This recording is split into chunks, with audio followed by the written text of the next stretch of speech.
नाजरीन, आपका आग टाइम्स में खैर मकदम है। मैं हूं नौशाद अंसारी। आदाब।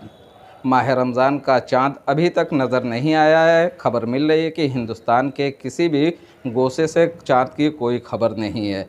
फ़िल वक्त अभी तक की जहां तक रिपोर्ट है, मऊ हिलाल कमेटी मदरसा दारुल उलूम में बैठी हुई थी और इत्तेफाक राय से उन्होंने फ़ैसला लिया है कि फ़िल वक्त तक चाँद नज़र नहीं आया है। इसलिए जो माह रमज़ान का रोज़ा है वो 2 मार्च से शुरू होगा और लोग 2 मार्च से रोज़ा रखेंगे।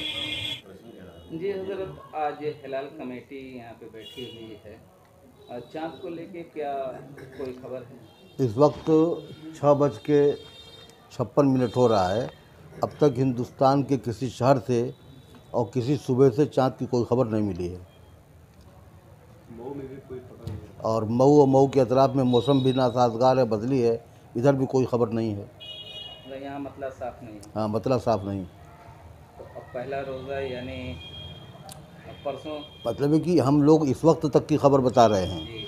अगर कुछ देर के बाद कोई खबर कहीं से मिलेगी तो फिर हम लोग इकट्ठा होते हैं और उसके बाद फैसला बदलता है।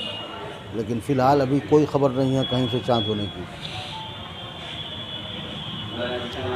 आज चाँद नहीं होता है तो कल शाबान की 30 तारीख होगी।